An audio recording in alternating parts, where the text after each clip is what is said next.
And we begin our coverage in the US, where President Trump has told Americans that a rough two-week period lies ahead. The United States was, he said, in the midst of a great national trial, unlike any it had faced before.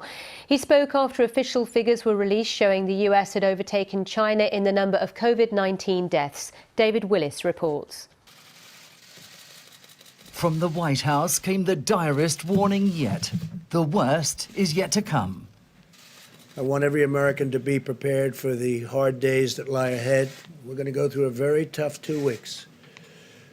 And then hopefully, as the experts are predicting, as I think a lot of us are predicting after having studied it so hard, you're going to start seeing some real light at the end of the tunnel. But this is going to be a very painful, very, very painful 2 weeks. Apocalyptic projections from White House advisers point to between 100,000 and 240,000 Americans dying from the coronavirus. More if social distancing guidelines aren't followed. As sobering a number as that is, we should be prepared for it. Is it going to be that much? I hope not. And I think the more we push on the mitigation, the less likelihood it would be that number. But as being realistic, we need to prepare ourselves that that is a possibility, that that's what we will see. With more than 3,800 deaths here, the number of Americans killed by the coronavirus has now exceeded that of China. Of even greater symbolic significance here, the death toll has also exceeded that of September the 11th. And in New York, the epicenter of the virus, charity workers have now set up an emergency field hospital in Central Park. The city's mayor predicts they'll soon need triple the number of hospital beds than are currently available here. And not even those at sea are safe from the virus. The captain of a US aircraft carrier has called for urgent help to halt an outbreak among his 4,000-strong crew. "We're not at war. Sailors do not need to die," he wrote in a letter to the Pentagon. Having gone from predicting this country would reopen by Easter, President Trump is facing the grim reality that the coronavirus is here to stay. With the US possibly on course to become the next Italy in this crisis, it looks like posing the greatest challenge yet to his presidency. David Willis, BBC News.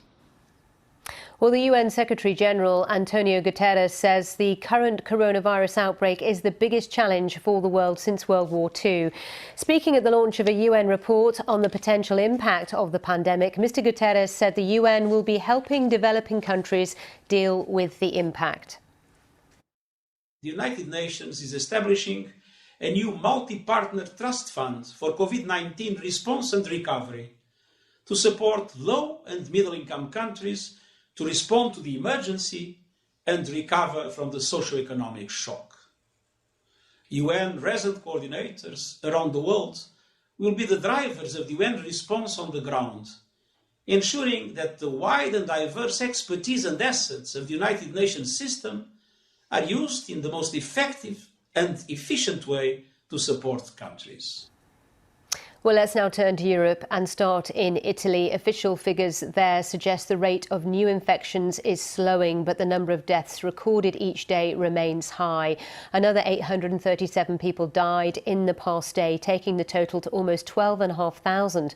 Among them are doctors. More than 60 have died, with medical unions saying they lacked the necessary equipment to fight the outbreak. Our Rome correspondent Mark Lowen has more details. Perhaps never again in our lifetime will we see Rome like this. The virus is sucking the life out of this country. 3 weeks on, Italy's lockdown is set to be extended today until the outbreak stops killing. They lowered the flags to half-mast across the country to pay tribute. From Florence to Rome, from Italy's south to Bergamo in the north, the town worst ravaged by coronavirus. It is a symbol of national mourning to mark a month that has torn through Italy's heart, the country with the highest number of deaths from the virus and the highest fatality rate. Italians need to feel there's an end to the daily loss of hundreds of lives, to the constant mourning. Medical unions say the huge loss of doctors here, at least 66, shows a failure to protect those trying to cure it. They worked without the right equipment like proper masks, and they weren't given them. Not enough had been tested. We were completely unprepared. China showed us what we needed to do and we didn't follow it. It's like sending soldiers to war empty-handed, unable to defend themselves. We could have avoided these deaths. Doctors paid for their commitment with their lives.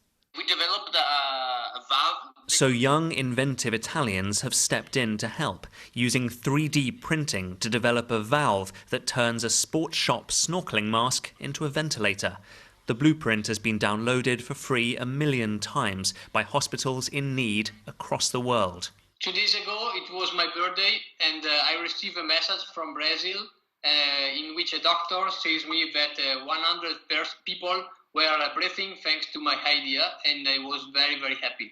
I cannot receive a better present for my birthday. The healthcare system too is improvising. Milan Exhibition Centre converted into a new hospital with 200 badly needed intensive care beds. Italy is being forced to adapt to this virus, running after it, but still too far behind. Mark Lowen, BBC News, Rome.